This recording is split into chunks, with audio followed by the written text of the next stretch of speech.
Ya, selamat pagi kembali. Assalamualaikum. Pagi ini kita akan membahas juga tentang berita-berita di Amerika ya.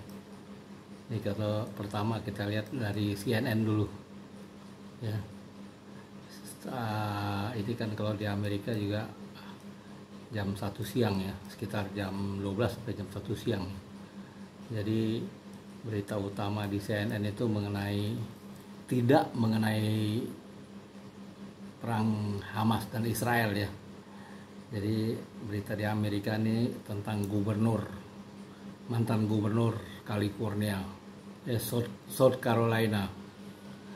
Ya, dia mengatakan bahwa perang saudara di Amerika yang pernah terjadi di tahun 1861 sampai 1866 ya, itu tidak disebabkan oleh masalah slavery, perbudakan, tapi disebabkan hanya perpecahan, perebutan kekuasaan antara Amerika yang ada di bagian utara dengan Amerika yang di bagian selatan. Ya, ini katanya. Jadi dia mendapat kecaman nih. Mantan gubernur South Carolina.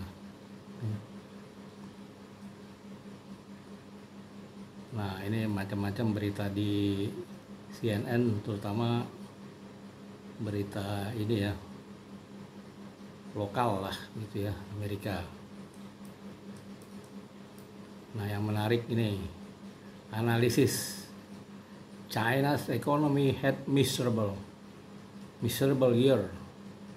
Ya, di tahun 2023 nih ekonomi di Amerika, ekonomi di Cina ini kacau. 2024 kemungkinan besar lebih buruk lagi.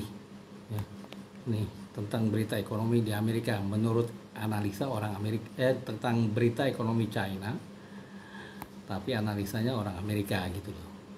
Ya. Oke, ini CNN. Kalau kita lihat lagi ini Washington Post. Apa katanya Washington Post? Ya, ini koran-koran di Amerika yang terkenal ya. Agak lambat nih Washington Post. Jadi kalau Washington Post ini harus berlangganan ya. Ditutup sama dia. Gitu ya. Nah, kalau di Washington Post ini rata-rata beritanya politik. Baik politik Amerika. Jadi di Amerika itu pada bulan November 2024 akan ada Pilpres.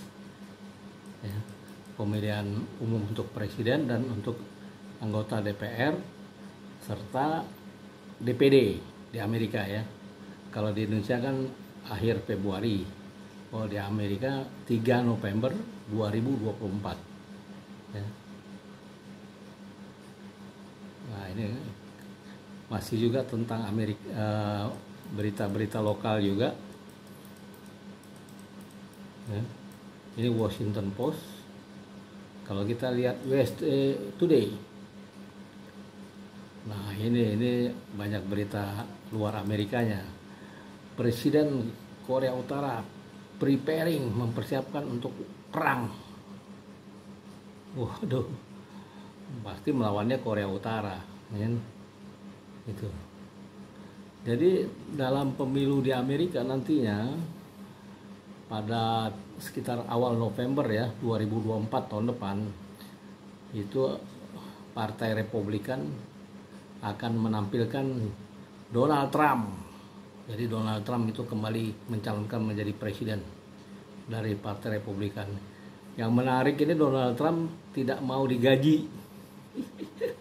Kalau di sini berebutan gaji politisinya, kalau di sana di Amerika baru pertama kali Donald Trump ini tidak mau digaji. Ya. Gaji presiden Amerika adalah 400.000 US dollar satu bulan. Jadi kalau 1 tahun itu sekitar 4,8 juta US dollar. Nah, di Amerika itu presiden hanya 4 tahun. Kalau di Indonesia kan 5 tahun. Di Amerika hanya 4 tahun itu periode presiden berkuasa. Jadi kalau 4,8 juta US dollar setahun gajinya dikali 4 itu sekitar mendekati 20 juta US dollar. Itu nggak mau diambil sama Donald Trump.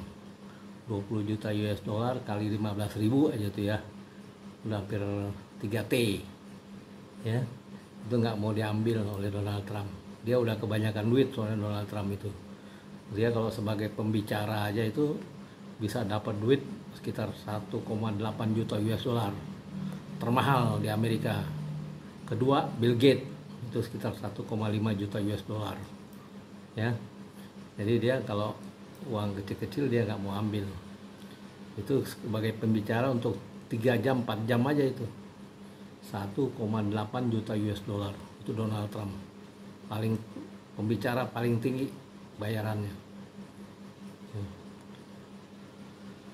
Jadi begitulah di Amerika beritanya untuk hari Kamis ini ya. Saat ini juga jam 1 siang di Amerika tuh, sekitar jam 1 siang lah.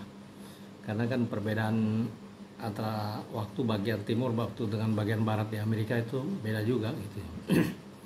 Kayak seperti di Indonesia, waktu Indonesia bagian barat, waktu Indonesia bagian timur itu berbeda.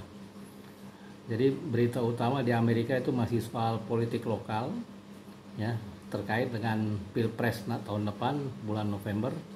Itu berita utamanya. Dan berita berikutnya ini dari Asia ya, Presiden Korea Utara siap untuk perang ya.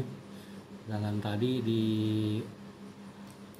CNN, nah, ekonomi Cina kacau balau di tahun 2023, dan kemungkinan besar di 2024 lebih buruk lagi gitu ya.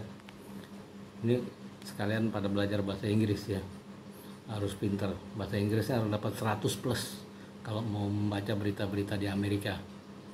Oke, begitu aja, mudah-mudahan bermanfaat. Wabillahi taufiq wal hidayah. Wassalamualaikum warahmatullahi wabarakatuh.